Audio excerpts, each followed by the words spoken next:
Isn't all the art that Thrawn looks at holograms? Oh, there was this one chapter. One of the things was real. That he switched off the holograms, and Palaeon was surprised that one thing was left standing there. It was the one of the planet that he destroyed all their stuff. Oh yeah. He was like, "Oh, I think you'll get them next time. You've been studying this thing a long time." Right. He said, "I don't think so. I already wiped them out." Yeah. He's the guy with the Rubik's Cube that, like, somebody's messed with the faces so it doesn't actually... So he's just there trying to solve it, and like, after 42 hours of staying up straight trying to get this thing, he just smashes it on the ground. Hello there. You found the Lost Holocron, an ancient artifact of lore and legends from a galaxy far, far away. Each transmission, the Lost Holocron, you will join on an episode of discussion of media from the Star Wars universe. We're going to be your guides. We have Tim, Kira from Jack and Dexter, the precursor legend. Yeah. I'm Miles Tails Power. Yeah. Scott is Ratchet from Ratchet and Clank. Oh no, that should have been me. and Stuart is Nick Ramos, and we're all video game mechanics. I actually know who Ratchet and Clank is. I didn't know my character at all. I don't know who the other ones are. Yeah. Is mine the prettiest? Yes. Well, that's subjective. How into furries are you? Oh.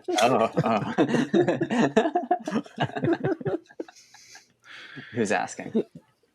We're all friends here, Tim.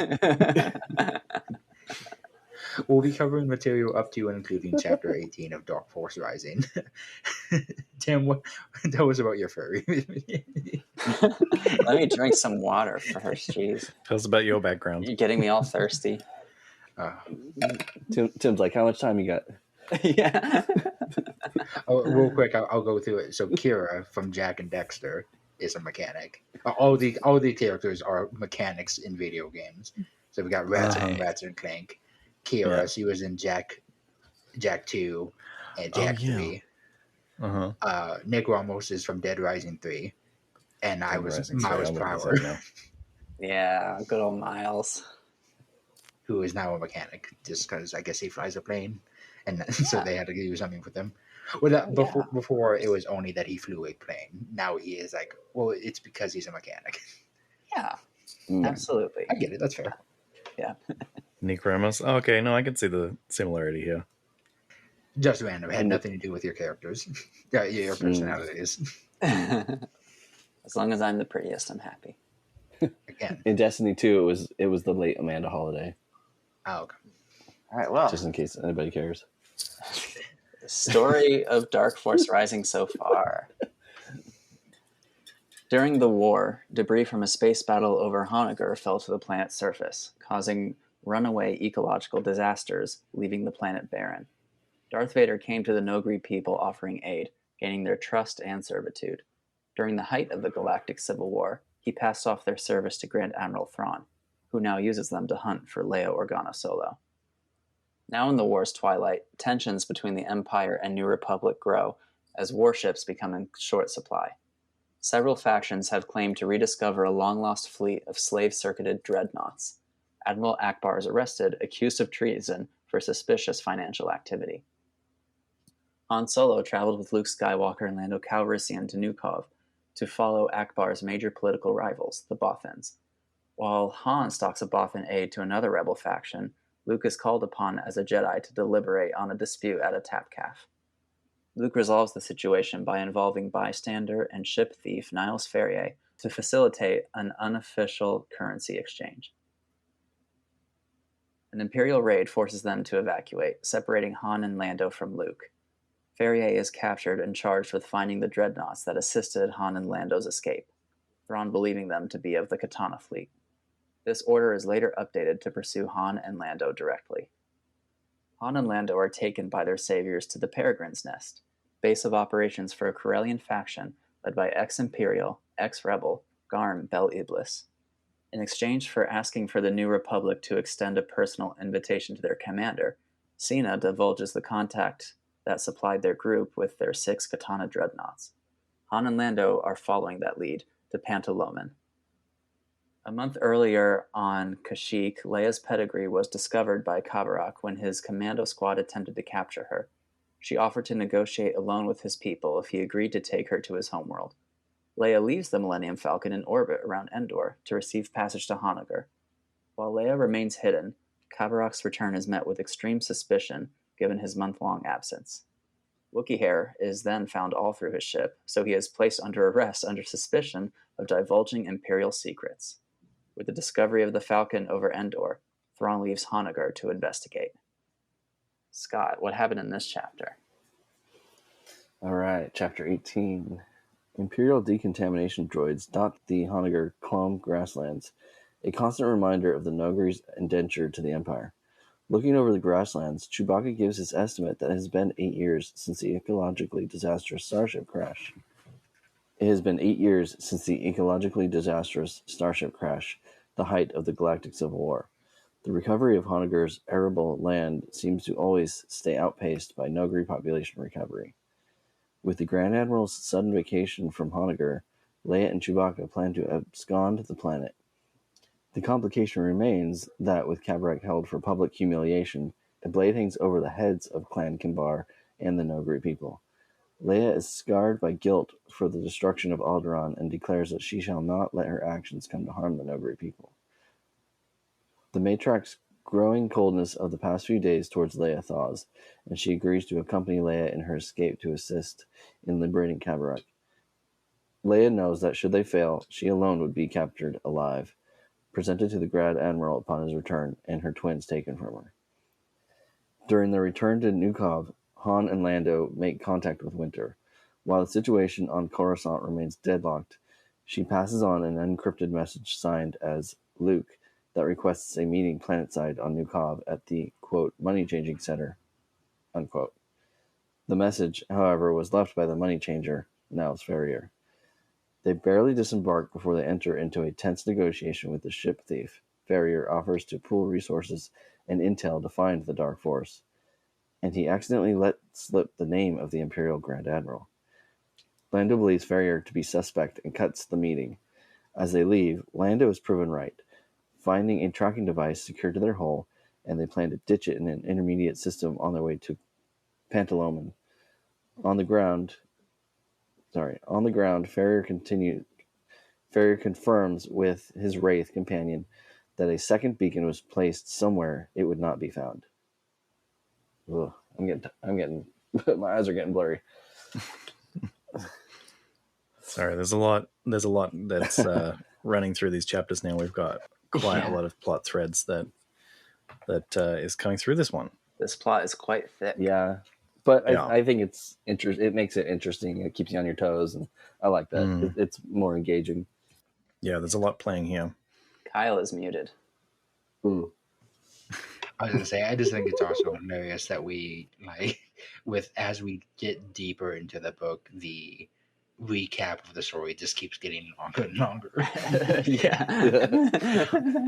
I try to keep them as succinct as possible, but with the way that the plot is, there's just some things that you need to include in there, like particularly because this is a split chapter. If it hadn't included them returning to New Cov, it would have been half the length, because essentially we've got two different things happening in this chapter. Right. Absolute no hate there. I just think it's hilarious. I love the idea that if we get into a really long book, by the end of it, it's like, well, it's been 40 minutes. We just finished the recap. We're tired. Night, guys. We're going to bed. This has been the last Holocron. Each other out.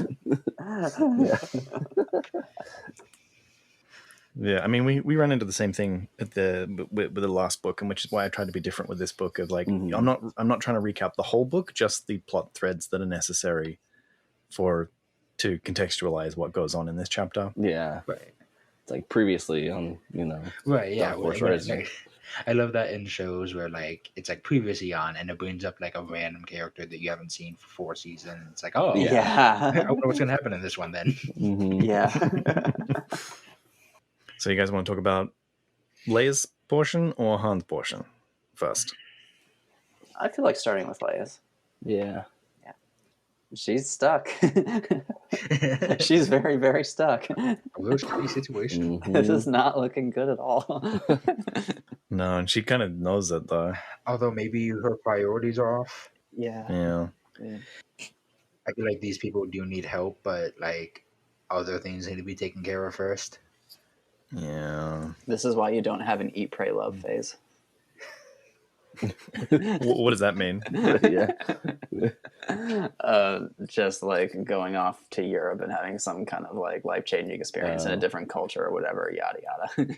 Going out to find yourself or whatever. Yeah, exactly. She avatared herself.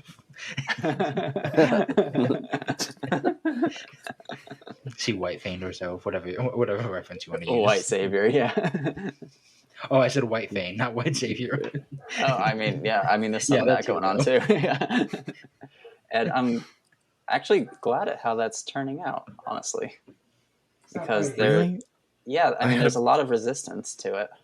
Yeah, I had a bit of cringe when she was like, "Oh, I'm so tired of being misunderstood by alien cultures." When, like, how about you take a little bit of time to learn how to be understood by alien cultures? Well, yeah, but that's not like the author's view. That's Leia's view. Yeah. No, I know, but like, she spent a whole lot of time. Well, I guess she's still pretty young. Like at the time of this book, she's younger than all of us. Yeah. Oh God. Yeah. God. Me especially. But she also grew up in a really early times where she had to do a lot. Yeah. And it's quite interesting to that bit of survivor's guilt that she has as well from the destruction of Alderaan. Like she was there seeing the whole thing happen, and that she would feel guilt over, like they were going to destroy that planet either which way. Yeah. And even when she's like, oh, it's like, I realized this the last time that I watched the movie, which was like a month or two ago, that she was like, oh, they're on Dantooine. And they're like, okay, destroy the planet. Tarkin said that even if it was Dantooine, we would still destroy this planet because it's a lot more obvious that we're doing that. If we destroy Dantooine, it doesn't create the big show that we need this to. So we're blowing up this planet either way. Yeah. We just want to make you feel guilty for it. They definitely made an example out of Alderaan. Yeah, exactly. And like I didn't clock that until a couple of months ago, and I've seen this movie at least a dozen times. Yeah, and it was kind of like, rubbing salt in the wound by having her watch it, It's just, she was it felt kind of like just an opportunity that they had, like, oh, how can we add insult to injury? Oh, we'll make her watch us blow up her own planet. We'll make her think she can avoid it. Yeah. Yeah. I think that's the most manipulative thing about this. And I think maybe she would feel like if I just named a planet that was like in the mid rim rather than the outer rim or even further in, that we had a base on. But yeah, it's kind of interesting that we don't see that more of that scarring, I guess, to have lost her entire planet and people. Yeah. I want to see more of that. Why that can't we feels like traumatize Carrie Fisher more? That is not what I'm talking about. I just want to say that's that. what we're talking about. Okay. No, not a fan of that. I'm sorry. Oh, it's all good. No, I thought it was funny. I was getting hand signs from a corner.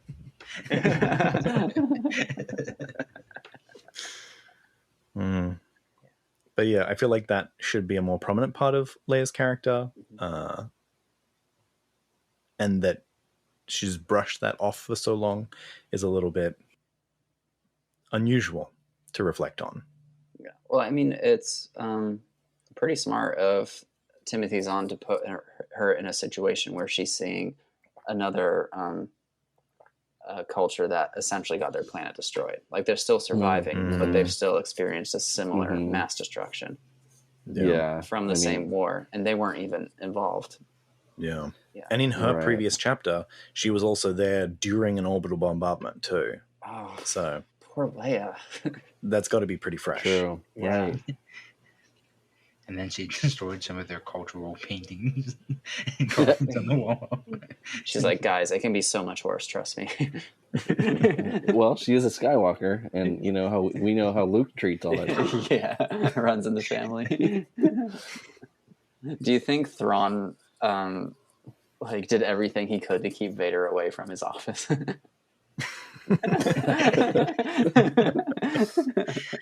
Yeah, because his grandson goes to the control panel and just starts slashing it. I imagine that Thrawn just trolling him, of like having all this artwork out and intentionally trying to antagonize him, and so when he goes to smash these things, they're actually just holograms. So he's yeah. I love the idea of the two key Skywalker traits are they hate sand and art.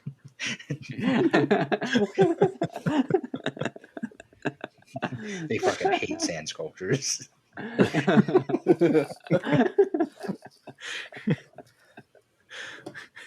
Yeah. It's like they're good pilots, they're strong in the Force, and they hate Afraid of trees. Afraid of trees. And sand. I wonder if Thrawn's hologram trick to Vader is kind of like Lucy to Charlie Brown with the football. Mm. Well, You're gonna get it this time. Isn't all the art that Thrawn looks at holograms? Yeah. Oh, there was this one chapter that one of the things was real. That he switched off the holograms, and Palaeon was surprised that one thing was left standing there. And I can't remember what that was. That wasn't the sculpture, was it?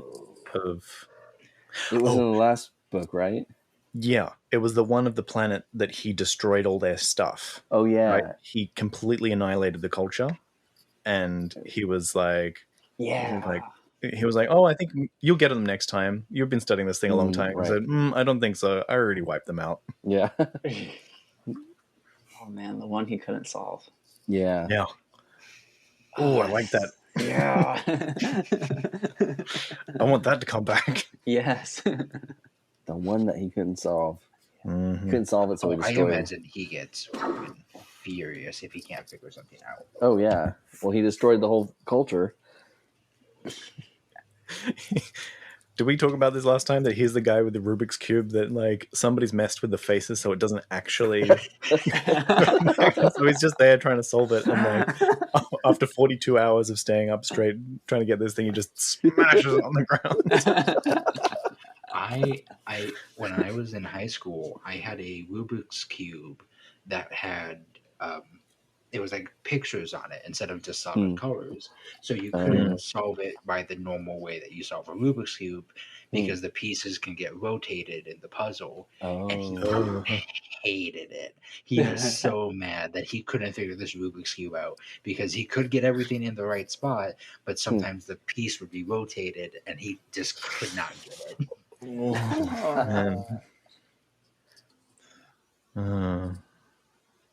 Oh, I wanted to ask, do you think the Emperor was culpable for the destruction of Alderaan, or was that purely on Tarkin? I think it was Tarkin's idea, and the Emperor's just like, yeah, do whatever you want. Yeah, maybe he signed off on it. He was just like, excluding these planets, everything else is fair game. Maybe, yeah. Wasn't there? I'm pretty sure it was a plot thread. I can't remember if it's Legends or canon, that his homeworld, he kept like super out of like the loop of all the war and crazy stuff going on, just so he could like keep a happy little piece of something and keep it under his thumb. Vacation home or something. Basically, yeah. Like his like where he's from. Like if you went there, everyone's like, "Yeah, it's great. What are you talking about? There's no war in Basingse." Right. Yeah. Understandable. Isn't he from Naboo, or was that just where he like was the senator? Oh. Yeah, he was senator for Naboo. Do you have to live in Naboo for 4 years before you can become senator of it? Canon Wikipedia says Naboo, and so does Legends. Should also, yeah, because he he grew up on Naboo, and then became a senator for it because he wanted to get out of. Well, depends. I wonder at what point he became, whether that was in established in What kind of think of it? Established in Episode 1 in The Phantom Menace that he came from Naboo. Or whether that was he was supposed to come from Leia's mother's home planet even before that to give that connection between. That's a good question. So much stuff we don't know. I know, yeah. And probably a lot of stuff that George Lucas will never admit to. Like, oh yeah, that was totally like that the whole time. Yeah. To a very reliable source on YouTube. Yeah. Let's go. Most of the time he's just like, oh yeah, I absolutely meant it that way. Yeah. No. That was the plan all along. There's a clip from Family Guy where there's a flashback to Thomas Edison, and Thomas Edison's going around like, what is this thing? Oh, it's a light bulb. I knew that because I invented it. He's just going through his factory where other people are inventing stuff. And it just finishes with it finishes with Thomas Edison. He's a dick. Look it up. Yeah. I just recently saw that segment. It's a good bit. Good. It was good. Yeah. Because I mean, I remember learning about his feud with Westinghouse, and in order to so I think it was like right around the time when they were using the electric chair, and Edison tried coining the phrase Westinghoused as far as like being electrocuted to try and give him like negative publicity.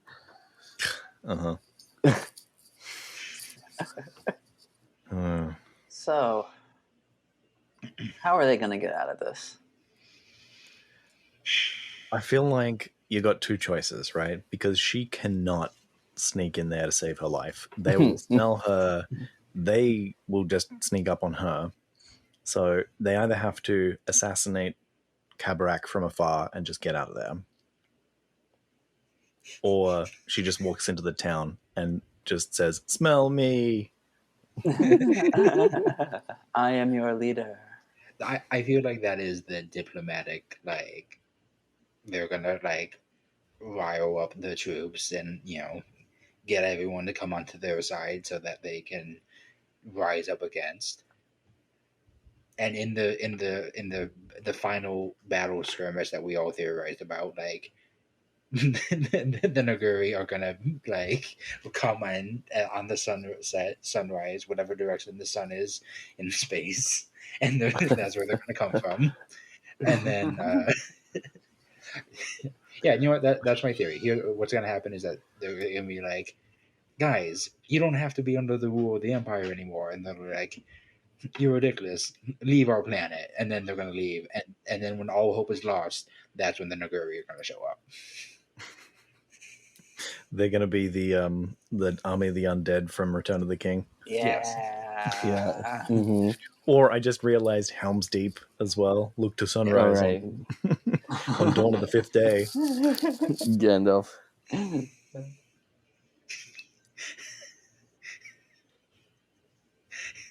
I just watched the video of somebody recapping the Lord of the Rings trilogy, and we're talking about there's a very close up shot of somebody eating like a cherry tomato, and they're like, "This damages the cherry tomato." Yeah.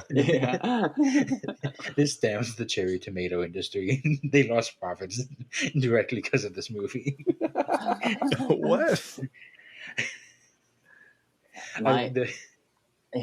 My sister actually straight up can't watch that scene because she has a mental disorder where specific sounds will trigger extreme anxiety or overstimulation, and misophonia.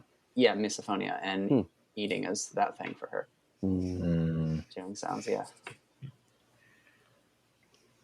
So what do you think, Tim? What's their best course of action? I have no clue. I'm honestly just really hyped the Matriarch is joining them. Yeah. I'm like, yeah, team up. I'm surprised that Chewie, it seems like from Leia's reaction to them, discussing what the plan is going to be, that he just wants to go in there and just blow everything up. Honestly, they probably should just go really fast at it. Grab Kabarak and go right to a ship and get out. Do you think that's because they killed his childhood friend?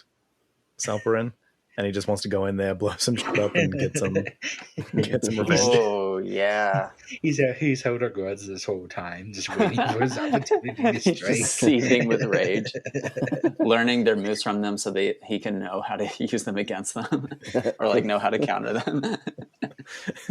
That's my secret, Leia. I'm angry all the time. There's a secret revenge story going on with Chewie this whole time. Honestly, I feel like that should be more important. Yeah, I think so too. Either him learning to overcome the... Well, I guess we don't get anything from Chewie, his internal monologue about what's going on. I hope we don't get Chewie's internals. It's just...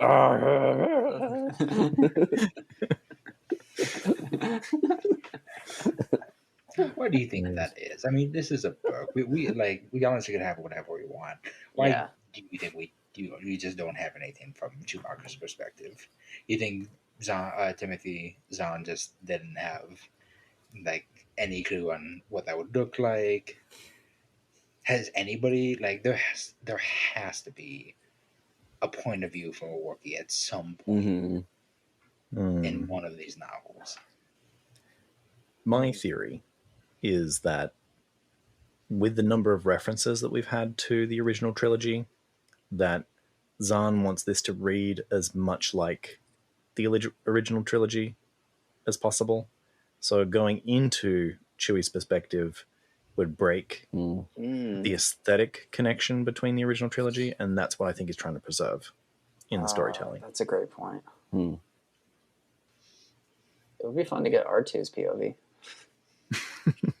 That's what we should get. We should get just an entire book that's from the POVs that is ignored by the movies. Yeah.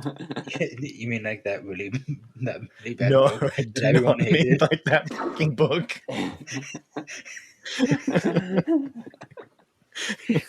Did you know that I want a new adventure.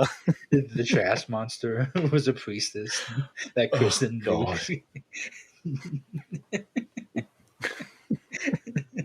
I'm so lost right now. Yeah, me too. There's a book called From a Certain Point of View where I know these books. Yeah, I don't know the stories though. Any character you could possibly think of, you get their point of view from the fucking Star Wars. Wasn't there an Imperial who was like in love with their commanding officer or something? Yes, that's a story, and told by the perspective of a mouse droid. Right. Right. There's some poetry from Emperor Palpatine in there. Was there? Oh. One of the chapters was poetry from Emperor Palpatine. Oh my goodness. Are you sure that wasn't the one for Empire Strikes Back? Because I don't think I remember that one. I might be wrong. You know what? No, I'm always right. Never said a single lie in this show.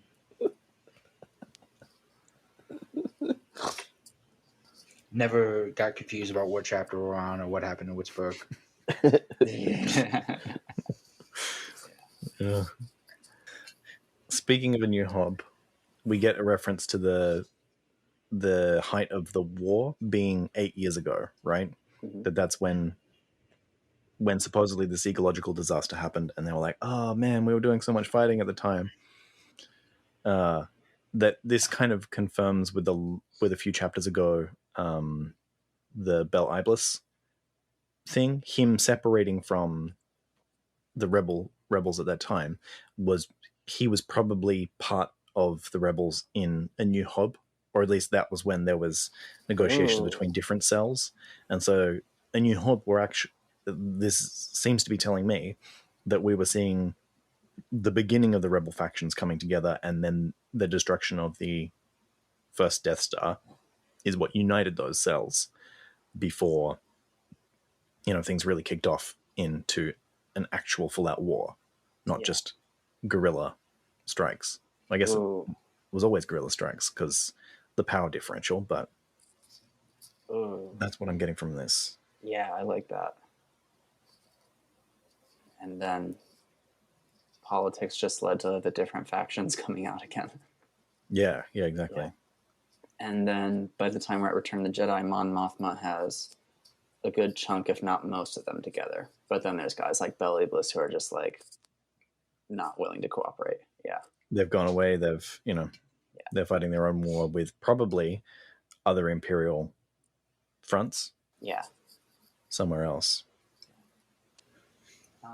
One thing I've been really enjoying about these Noghri chapters is that to me, the Zahn makes a very good case for their loyalty to the Empire. A very, very good case. And like, especially since we see like the droids at the end, like cleaning up their environment. Yeah. I mean, yeah, but he's also like bombing them every so often. Like, yeah, but what other options do they have? Their first other option is here. right? Yeah. Yeah. And what does she have to show so far? I guess nothing, but they did make her come alone, so it can't really offer much. Yeah, that's true. Yeah. And considering they're a pre-space flight species, it's not like they're going to be willing to abandon the planet, relocate to another place because, that's their homeworld, and they're going to want to stick around. That unless the New Republic can come in and shield the planet and protect them, they're going to be vulnerable to, they're living with their abusers, and unless you got a halfway house to go to, it's hard to get out of those situations. Yeah, it's a rough one. Exactly. I agree 100%. My cat is also upset about this situation. That is the Makes most some very good profound points. insight we've gotten on this podcast. In the Jedi Knight games, the older ones from like the 90s, the Ugnaughts make sounds almost exactly like that. Yeah, they do kind of sound like cats. You remember that? Yeah. Yeah. I've I've been clipping the sound effects that come out of these recordings and putting them in a folder. Nice. I'm hoping to use them if I ever make a video game as the as the noises. Nice. So if you guys ever want to use those noises, they're up there on the drive. Oh, Cool. heck yeah. Awesome. Because I'd like to learn. Tim, you made the blaster sound effect, right? Mm-hmm. That the people.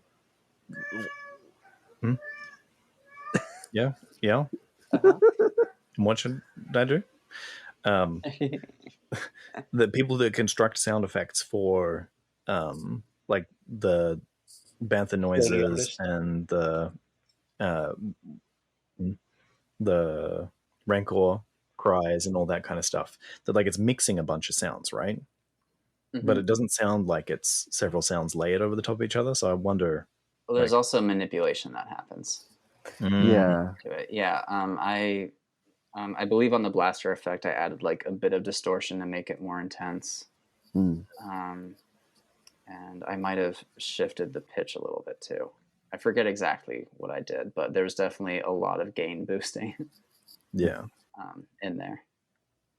Yeah, so I'm wondering what you could do with like just the kind of background sounds, the cats and the, my dog.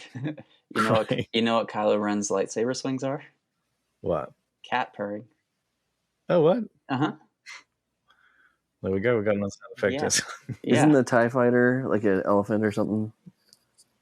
Maybe. I forgot what it is, but yeah. I thought it was some kind of animal noise, the roar of the TIE fighter. I could see it. Yeah. Sound is fun. Yeah. Just drop a sound in something and start playing with the effects. See what happens.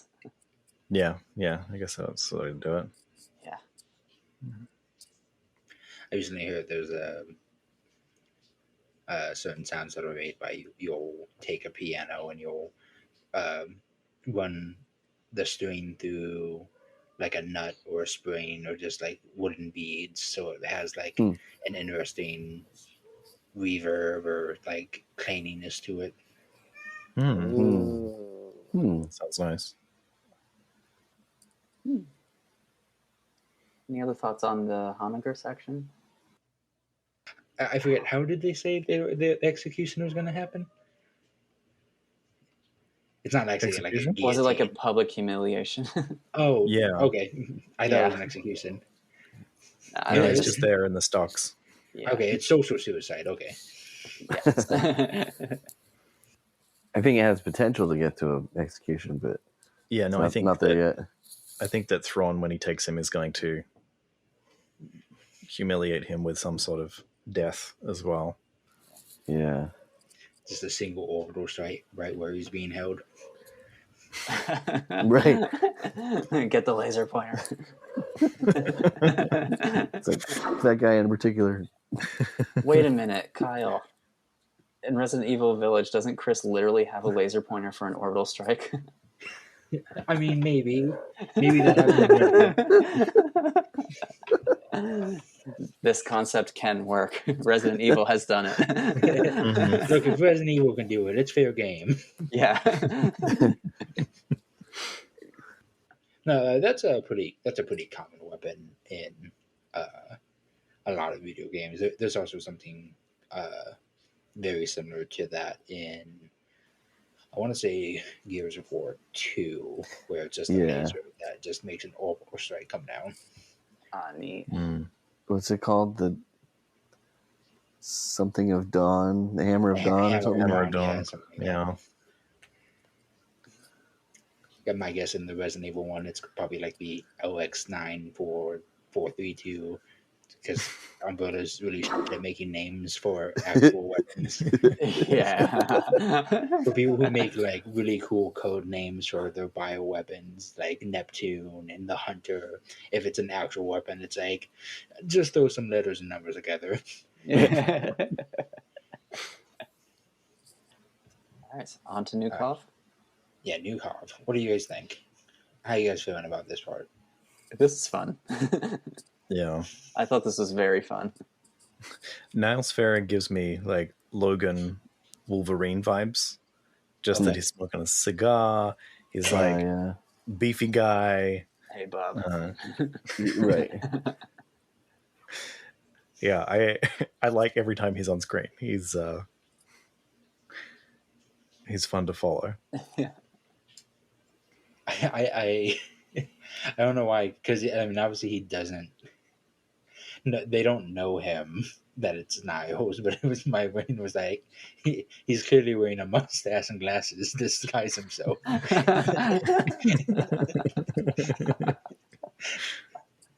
Yeah, I don't know if you guys picked it up straight away, but like money changing Santa. Oh, there's an inside joke. Was there any question that it was Luke? I was like, no, that's definitely not going to be Luke. Look, that's a key thing about the Skywalkers. They hate sand, they hate art, they love money trading centers.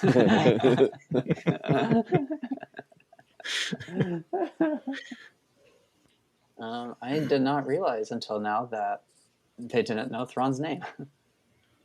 Yeah. No, well, they wanted to buy some information about the guy with the eyes. Yeah. A few chapters back, and oh yeah, that's why they said that. It wasn't a code thing. It was literally their only descriptor. Aside from blue skin. Yeah. The guy with the eyes. Yeah. So now they got a 5-finger discount on that name. Yeah. I guess I'm surprised because I feel like it should be being passed around. Because oh no, that was Sabaoth that they were talking about. Okay, never mind. I was like, yeah, didn't they have like a chapter where Luke was going through a deep database, but that was only about Sabaoth. Yeah. The only thing they had about quote unquote Thrawn is that, oh yeah, we have a list of all the Grand Admirals, like, and we cleared them out. But it's like then they were like, yeah, that might not be a super accurate list. Remember when we said that legally there can only be 12 of them? Is Thrawn one of those legally numbered in the 12? Why did we say legally? Because you looked it up and you were like, oh, it's very funny. This quote that legally they can only be 12. There can be only 12. Right, I forgot about the rule of 12. But the lore is whatever Palpatine says the lore is. Is Thrawn one of the 12, or is he like an illegitimate Grand Admiral? or behind the scenes Grand Admiral. He's a Grand Admiral with a big winky mustache. Oh. He's the Grand Admiral master, like the puppet master. Grandmaster Admiral. Grandmaster Admiral. He's the only Grand Admiral that the is capitalized. There's a Grand Admiral, and then there's the Grand Admiral. Exactly. Yeah. He's the only remaining one at this point. Do we know that for sure? I mean, maybe. Well, I mean, he has to be the guy running the show. He has to be like in charge of everything. He's kind of like the emperor, essentially, in a way, right? I wouldn't be surprised if like Bel Iblis was fighting another one or two here and there, but I don't think any of them are nearly as competent as Thrawn. Yeah. Okay. Yeah, I think there's a lot of them that, like the Nazi scientists, they fled to New Zealand and they're just on a distant planet somewhere drinking smoothies, trying to lay low. or they took a plea deal with the New Republic. Yeah. Right, Operation Paperclip. Yeah. I mean, 12 is a pretty low number to be sure about. Of like, did we get all of them? Yeah, that's about 12. Did you count them? Yeah. It's 12. Yeah. I get that's the other thing. A baker's dozen. 12 for the whole empire. That's it. 12 admirals for the entire empire. Well, Grand Admirals though, they were like. Oh, okay. Yeah, they're like super high ranking. But the Empire is generally like a very distant tyrant anyway. And how they rule. Fair. Yeah. So do you think... So, Niles does know. He did figure out that was the Katana Fleet. Right? Yeah. That wasn't told to him by Thrawn. And he was like, hey, I've got this information on the Katana Fleet. You want to pull our resources together? We can get this together. I'll give you half, and then you can buy out the other half, and we make a nice payday from this. Do you think that was a genuine offer? That he is trying to subvert Thrawn on this? Maybe he has two plans going on. Yeah. And the homing beacon was the backup plan. It felt like there was some kind of ulterior motive. Yeah. Because I'm sure Niles is the kind of guy that genuinely believes he could outsmart Thrawn.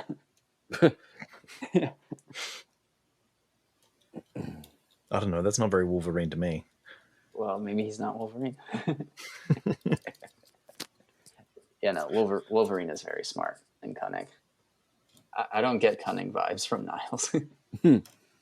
Like mildly competent. I mean, he knows his ships, but that's about it.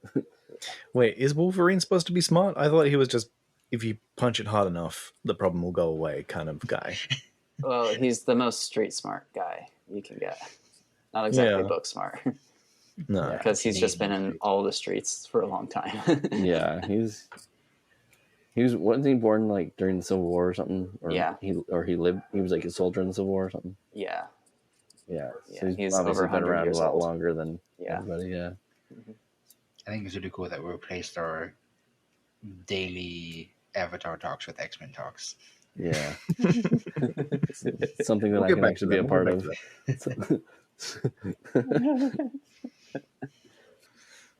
Yeah, so I'm not sure if Ferrier is... Yeah, you think he could be doing this? He's trying to cut his own... I could believe it. I don't feel certain in my conclusions, but based on his behavior, I could believe it. Yeah. Yeah. Also, I like the backup homing beacon. We haven't seen that before. Yeah. Yeah. The first one was just a decoy. Yeah. They're not going to look for the second one. It's probably on Lando's cape.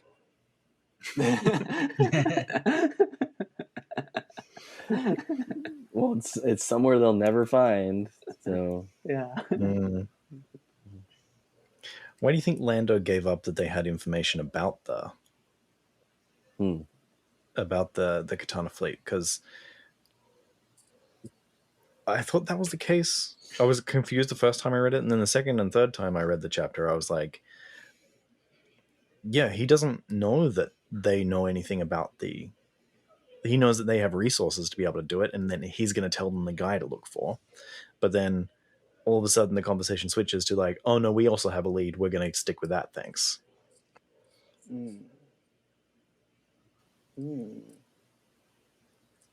Do you think it was just like a bit of dropping the ball on both sides, that he tells them that oh yeah, Thrawn's gonna be pretty smart on this side, and they're like, well, no, we're also pretty smart on our side. We figured out this thing too, and it was just a little bit of, I don't know, they're not holding their Sabak cards tightly enough, or Mm-hmm. Hmm. I don't know. He just says we have a lead, and that's it. And then he asks what he's offering. So he's probably looking to see what he can get out of it. I guess what I'm still confused about is like, do you think Thrawn wants these ships because he can't want to pilot to staff them all, because they've kind of talked about how the people they already have are running low and pretty shitty at their job as is. Wait, which people? Huh? And on the Which Chimera, people? like the Thrawn's, Oh. like, what's he gonna do with 200 ships? I thought they were recruiting people, that they're looking to staff. They do need more ships. That's why they're trying to buy ships at up greater than market value. Right. How many people do these ships hold? How many people are willing to join like the Empire? I guess I don't know. You'd be surprised. What was the crew number? It wasn't that long ago. Really high number. Some people are probably not liking how unstable things feel as the New Republic is finding its footing, and they want the safety and security back of what they know. Yeah. Plus, there's people that are like, there's Imperial space as well that is, they don't know anything else. Yeah, and they were probably even more destabilized by the rebels winning the war. Yeah, and if they're more conservative in nature, then they'll be like, look at what kind of instability they're bringing. They're a terrorist government. They're illegitimate. Stick with us. You can fight the good fight, and we will bring back stability to the Empire. Like that one guy in Obi-Wan Kenobi with his truck giving rides to the stormtroopers. Yeah. People like that exist. Yeah. There's a moment in this chapter that I think really helps showcase the difference between Han and Lando, which they discovered the homing beacon and they're discussing their options. And Han really wants to just like drop it off on another ship, like midair. And Lando's like, no, we're going to do this smart. Yeah. And I think that shows the difference between them very well. Yeah. Do you think that means that Han is like unraveling a little bit at this point? Yeah. He's probably getting pretty sick and tired of everything. Yeah. I think he's been sick and tired of everything for a long time. Yeah, a long time. Yeah. And he seems pretty worried about Leia too, and I think that maybe he's just distracted. Yeah. He's probably really anxious to get back to her. Yeah. Because Lando like tells him to relax, and he's like, "It's all right. We're gonna win this one." And his response is, "I know," which to me indicates he's thinking about Leia. Yeah. I really liked the interactions. I feel like Timothy Zahn has been really good at writing both Han and Lando. Yeah. And I want to use one of those AI voice generation things to get Harrison Ford's voice and Billy D. Williams' voice to do these things, because I can feel the texture in my brains, but I want my ears to also hear it too. Oh, yeah. All right, let's get on it. The audiobook, whoever's narrating the audiobook actually does a really good voice, or a really good job of imitating their voices. Really? Oh, okay. Yeah. Can you send us a clip? I don't know. Actually, I don't know if I can do that on Audible, but I'm sure you could find it on some kind of source. Yeah, I'm sure we could find it. All right, Yeah. we'll look around after this. Yeah. Yeah, but it's pretty impressive. The voices that whoever's doing the voices, like they're pretty good at it. Mm. Oh, imagine like books in the future, like people could license their voices from the movies that they do when they do these kinds of things. It would be more like a radio drama or something. Mm. You could get the AI voice generated for the characters that you know, or a regular reading, because I'm sure like people would like both experiences. There are people for either side. Yeah, that sounds like an okay use of AI to me. Yeah, I mean, as long as you're like I said, you license the voice. That is their voice. Mm-hmm. You're they're getting compensated for it. Yeah. And then, just means that they don't have to. You wouldn't have to pay them the full fee of getting them to come in and read the lines. You just license the vocal quality. Yes, and we wouldn't have to pay them. Yeah. Although I imagine that would lead to some very funny situations, because it's not like every actor approves of what their character does in offshoots of books. There was a fan film that was trying to get made, and it was going to be following like Luke Skywalker post Return of the Jedi, and using an AI recreation of Mark Hamill.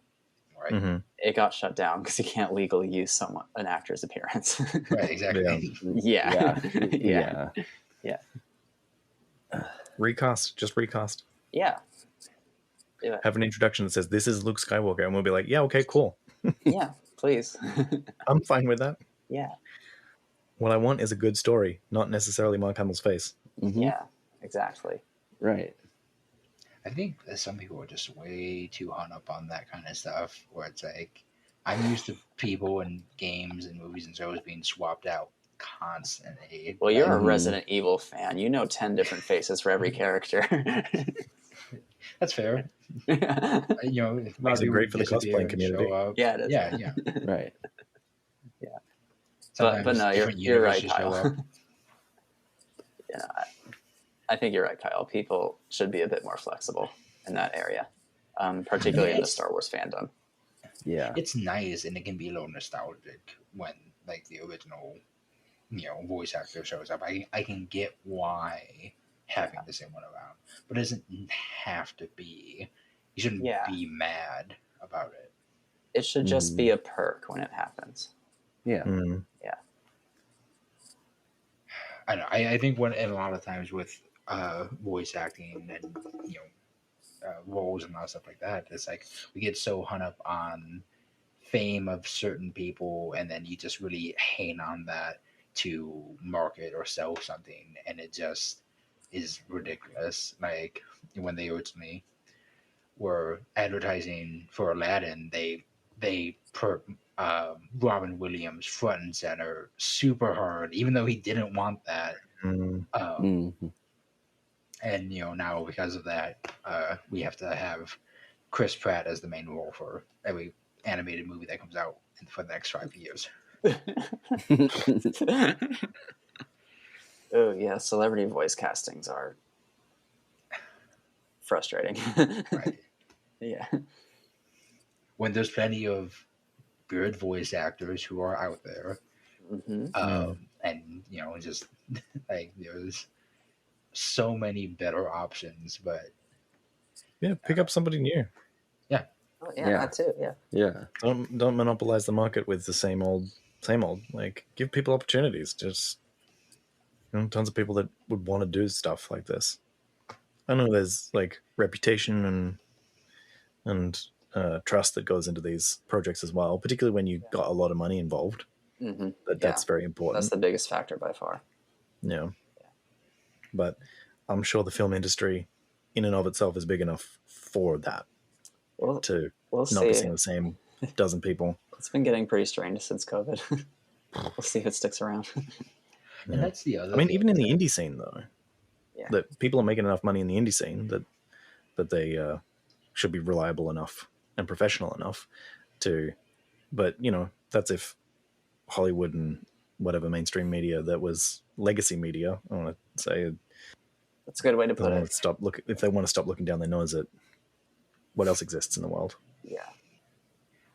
And then, another bad thing of putting all your money in on certain people is that sometimes they turn out to be really shitty people, and then you're just stuck. And then you have to release the Flash, and you have no other option. You have to release it because your whole franchise, your whole company is based on the Flash. But Ezra Miller turned out to be a psychopath. Yeah. Was that the guy playing the Flash, or Yeah.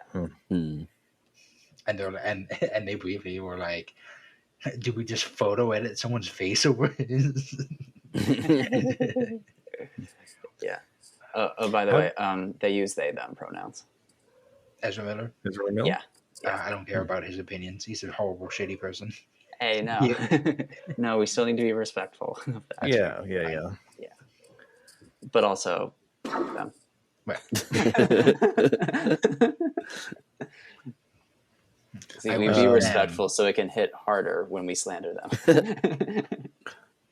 Well, you got to criticize people for legitimately. Otherwise, these things just become bigotry, or just like empty fodder, empty ammo to use whenever. Because there's people that will body shame or whatever for people that they don't like, but like there's plenty of people that will agree with them or whatever. But nobody has any.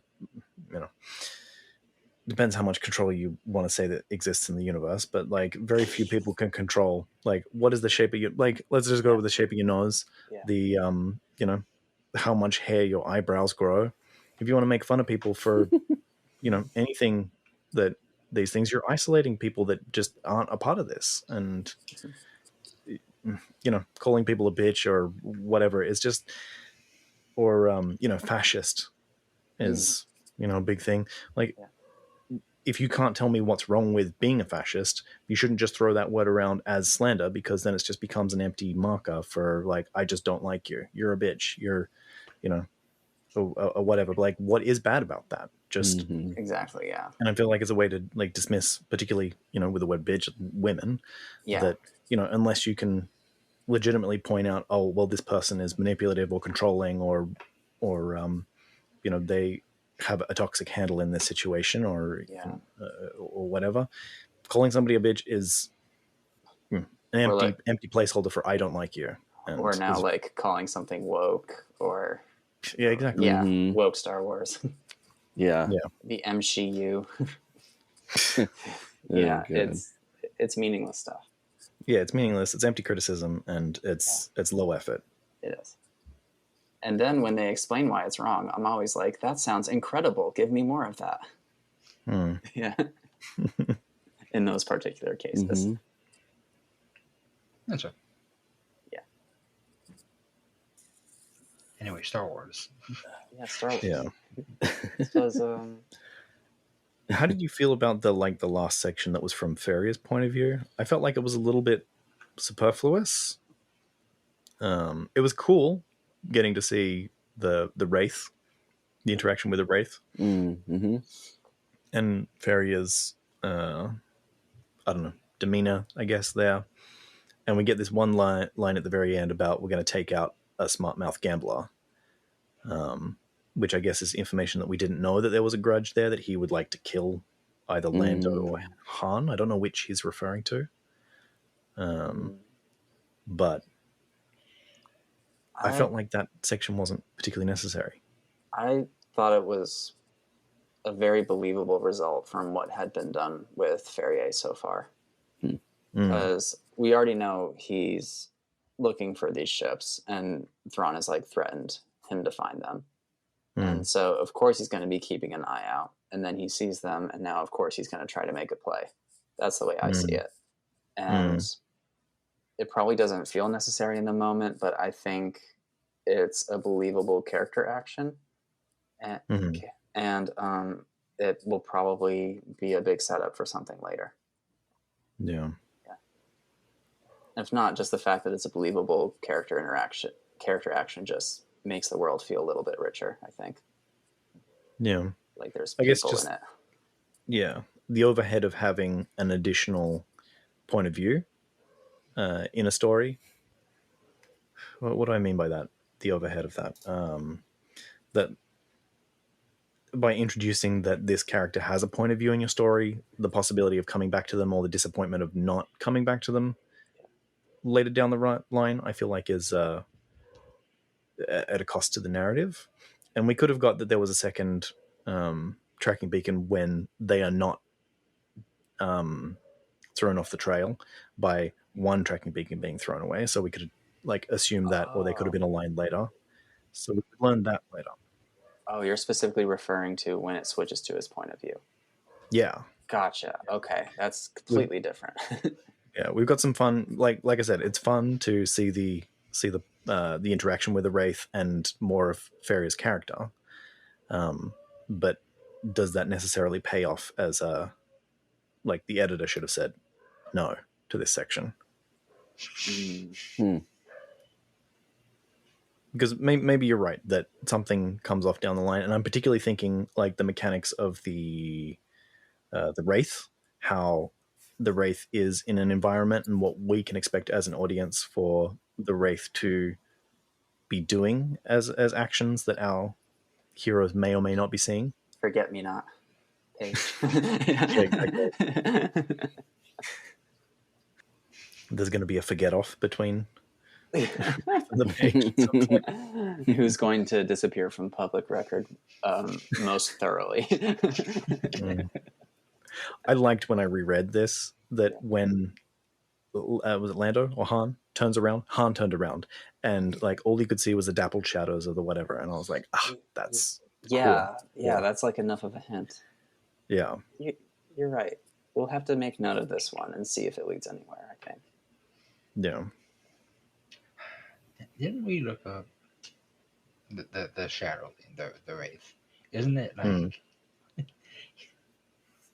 the Wolfman in the cantina or something? Like that's what the wolf. Yeah. Oh yeah. Like, the thing with the werewolf mask in the cantina. That's what this thing is supposed to be. Yeah. Do you think they're like chameleons then? In that if they want to sit and have a drink with their buddy and don't want their buddy to get eye strain, that they will turn off their camouflage? Maybe. Or maybe they just put a mask attach on. the random thing, the random name to a thing, just to try to make it a little more sense. Yeah. Because when this thing is described, it does not sound like Wolfman. It's a nightmare shadow creature who floats. It flies, right?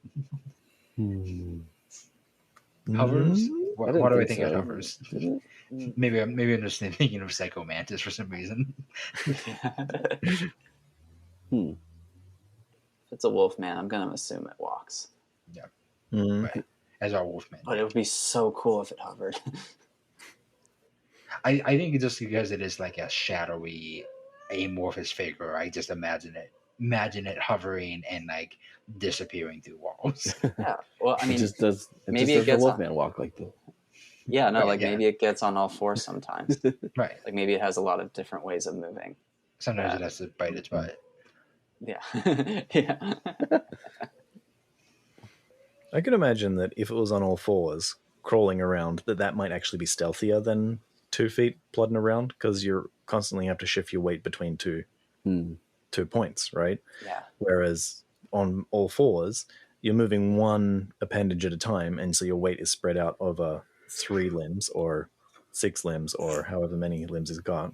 Yeah. Yeah. Also, just we don't know. He's just the ground a shadow. on a target. Maybe he has an odd number of limbs. But like whatever number of limbs minus 1 when you're moving, like if you've only got 2 limbs, you've got to put all your weight on one foot, right?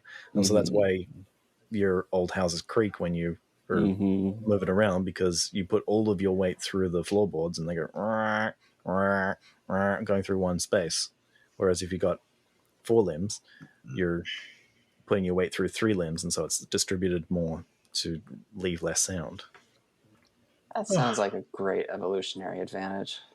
Yeah, I mean, even the Noghri, who are hunters, right, and stealthy, don't they pursue on four limbs rather than they stand up, but they're semi-bipedal. Yeah. Mm-hmm. I want that. Isn't there a scene in Rebels when we have Rook chasing after somebody and he's just like galloping? Yep. Yeah. There's a few times like that.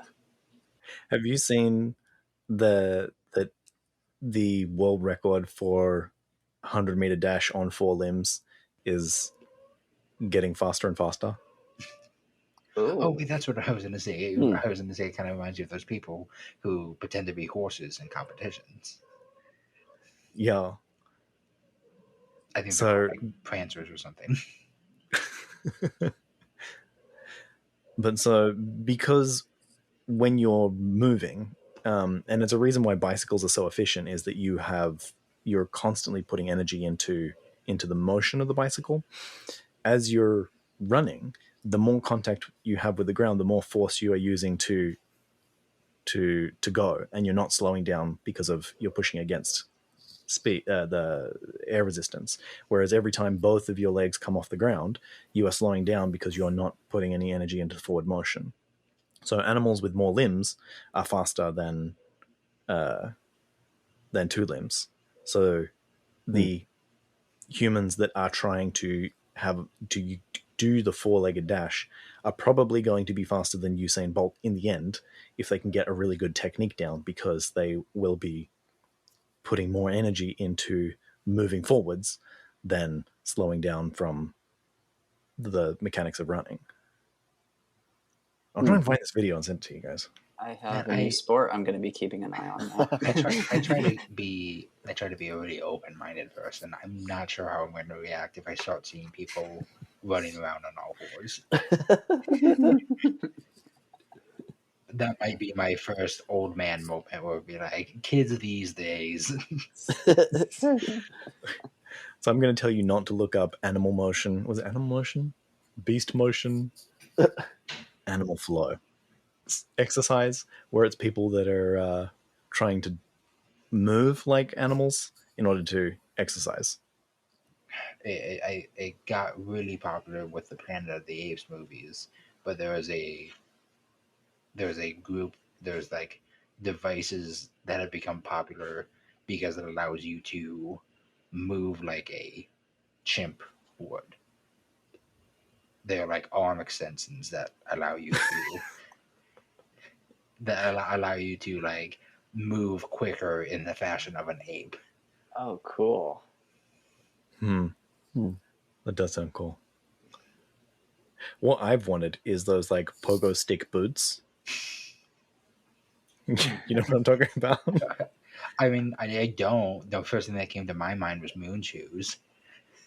Maybe they're called moon shoes, but like it's like you take a big leap and then hit the ground and then like use the momentum of that to make another big leap.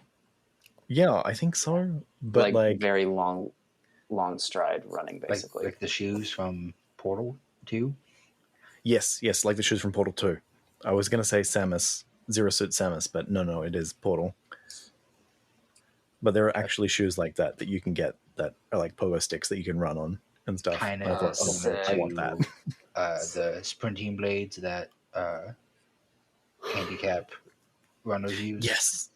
Yeah, exactly. Oh, yeah. Okay. Interesting. Unfortunately, I don't think that Okinawa is the place to be running around on things like that. But if I went back to Australia, I would like to run through a park with those things. Do it. Wait, why not Japan? Are you not allowed to run in Japan?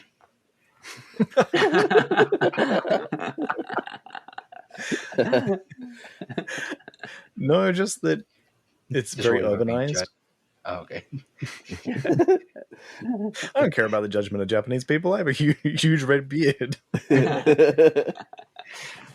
I'm always getting judged. I would love to see some sort of Japanese article. Large hairy man sprinting New City. Did I tell you guys that I fell in the river? Yeah. Yeah. Wait, where was I? I think I sent a message to you guys. You were running through a park. I was chasing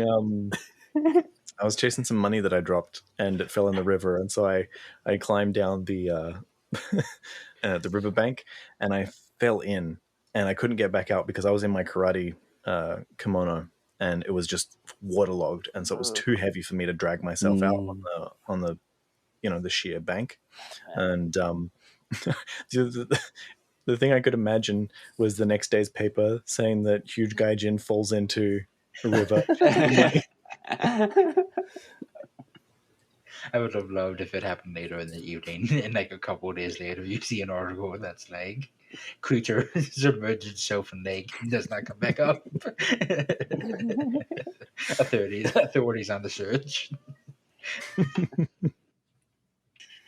Yeah, Star Wars. Do we have something to get back to? You guys? Yeah. How do you guys feel about this chapter? One last thing I want to make note of is that it was said that Ferrier has military support. Hasn't he always had military support, though? Yeah, but he still has it. Right. Yeah. Because we had that chapter where Wedge was like, I'm going on a mission. Oh, people are gonna... and he had that with the dispatcher. He had the thing, and he's like, you're one of Akbar's diehards, aren't you? Yeah. Oh, Akbar. Nice little transition chapter. Yeah. Not as exciting as the last one, but I thought this one was good. Hey, sometimes we need these so things can be extra exciting later. So I play us out. Play us out, Johnny. Miles per hour. Play us out, miles per hour. This has been the Lost Holocron. You can find transcripts, links to discussions, and more at our website, lostholocron.com. While you're there, you can learn how to support the creation of future episodes, if you will. Read on, and we'll be waiting for you in the next transmission. We would be honored if you would join us.